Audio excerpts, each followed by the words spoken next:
समस्त भारत के रबारी, गुजर, गाडोलिया, लवार, बंजारा, एमबीसी वर्ग की जातियों की तरफ से मैं आज इस पवित्र स्थल पर 72 वीर शहीदों को कोटि कोटि वंदन करते हुए उनको मैं हजार हजार लाख लाख वंदन श्रद्धांजलि अर्पित करता हूँ। मैं भगवान से प्रार्थना करता हूँ, हे प्रभु, ऐसे महान वीर योद्धा जो इस समाजों की रक्षा के लिए और समाज को न्याय दिलाने के लिए अपना सर्व को त्याग करके समाज के लिए बलिदान हो गए, ऐसे वीर महापुरुषों को समाज इनके नाम और इनका इतिहास प्रत्येक पांचों जाति के इतिहास के अंदर स्वर्णिम अक्षरों में हम लिखेंगे। अब मैं भारत की और राजस्थान की सरकारों से इन पांचों जातियों एमबीसी समाज की तरफ से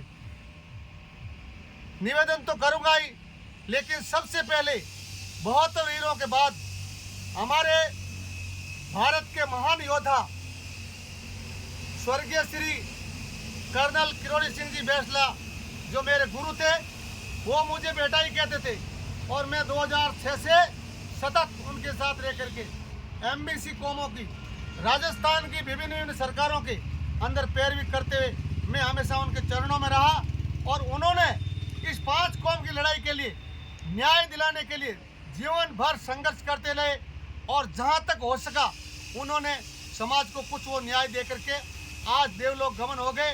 लेकिन ऐसे महापुरुष अपनी जातियों की रक्षा के लिए, जाति धर्म के विकास के लिए शायद इस हिंदुस्तान में कमी होते हैं।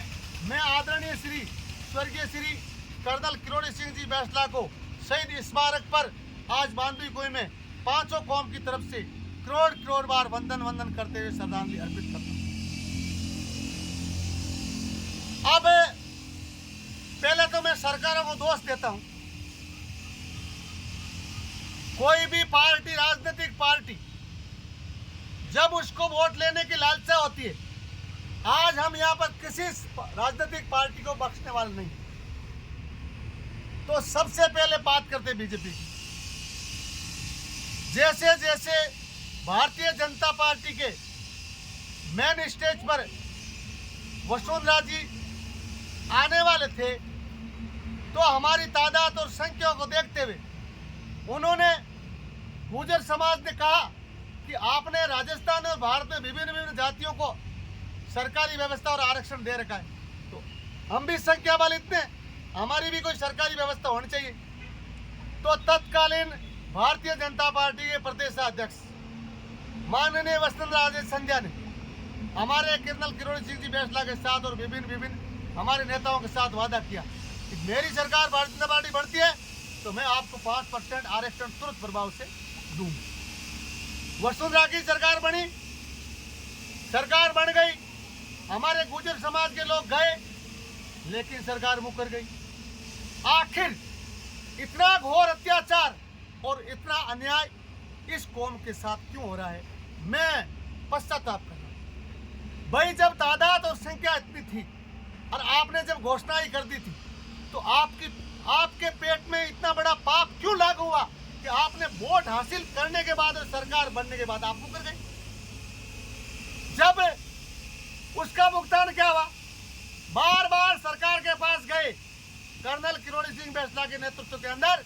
मैं खुद उस टाइम जयपुर में था और मैं सीतापुरा में रहता था और मैं मेरा छोटा मोटा कोई व्यवसाय नौकरी करता था, लेकिन बसें भर के और वसुंधरा राजे सरकार के पास गई, लेकिन सरकार की तरफ से कोई फैसला और न्याय नहीं। जब 5 साल वसुंधरा राजे की सरकार रही, इतना भारी संघर्ष किया, लोगों ने आंदोलन किया, ज्ञापन दिया, लेकिन कोई फैसला नहीं। जब पानी सर से ऊपर चढ़ जाता है और जब आदमी आखिर सरकारों से हताश हो जाता है, तो न जाने अंग्रेजों के सामने हिंदुस्तान के लोगों ने क्या क्या हथकंडे अपनाए। तो मजबूर होना पड़ा और न्याय नहीं मिलने की वजह से उग्र आंदोलन हुआ और उग्र आंदोलन की वजह से हमारी समाज के 72 वीर शहीद हो गए। ये हमारी समाज को घाटा है और सरकार कुछ नहीं दे पाई। इसलिए मैं तत्कालीन सरकार की उसको बार बार दुत्कारता हूं कि ऐसा घोर अत्याचार भारतीय जनता पार्टी की तत्कालीन वसुंधरा राजे सरकार ने की। फिर बनी गहलोत जी की सरकार। जब गहलोत जी की सरकार बनी तो 2007 और 8 में सवाई भोज मंदिर के सामने पुष्कर में पांचों कौम का बहुत बड़ा अधिवेशन बुलाया गया और उस अधिवेशन के हमारे प्रमुख नेता थे कर्नल किरोड़ी सिंह बैसला। हम सब लोग वहां एकत्रित हुए और गहलोत जी मुख्यमंत्री थे और गहलोत जी ने कहा था कि भाई वो सरकार ने आपके साथ धोखा किया लेकिन कांग्रेस सरकार आपके साथ न्याय करेगी। तो कांग्रेस सरकार को हमने सपोर्ट किया। अब कांग्रेस सरकार बनी गहलोत जी की सरकार और गहलोत जी की सरकार कार्यकाल के अंदर हमने कहा भाई हम देखो 72 हमारे शहीद हो गए, इतने लोग विकलांग हो गए और हर घर में बहुत लोग दुखी है और सरकार की तरफ से कोई न्याय नहीं। तो गहलोत जी आपसे आशा करते हैं। तो गहलोत जी ने पूरे हमारे प्रतिनिधि मंडल को बुला करके आरटीडीसी होटल बुकिंग कराई और 2009 के अंदर और 10 के अंदर ये जब फैसला हुआ तो मैं उस टाइम बैसला जी के नेतृत्व में था। फैसला क्या हुआ, सरकार के सामने जो कानूनी तथ्यात्मक रिपोर्ट थी वो सब पेश कर दी। क्या पेश कर दी? वर्ग विशेष, अविकसित दृष्टि, तथ्यात्मक रिपोर्ट और कार्मिक विभाग के माध्यम से 1 भी % इस जातियों के नौकर सरकार में नहीं पाए गए। ये तथ्य वास्तविक वहां पेश हुए। जब तथ्य पेश हुए तो सरकारी मंत्रिमंडल के सामने हम पेश हुए और हमने ये रखा कि भारत सरकार का ऋण के आयोग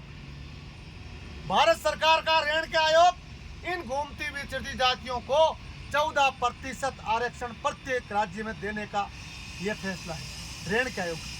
वो हमने सरकार को दी तो सरकार ने कहा ये तो सही है, फिर भी राजस्थान राज्य सरकार का फैसला है और हम आपका सर्वे कराएंगे और सर्वे के आधार पर आपका पूरा 5% हम फैसला करेंगे। तो हमने कहा ठीक है, लेकिन आप इस 10 साल के कार्यकाल के अंदर इन जाति ने जो आंदोलन किया है और इनकी जो भूमिका रही है और इन जातियों के अंदर जो इस आरक्षण की वजह से नुकसान हुआ है इसकी भरपाई कौन करेगा?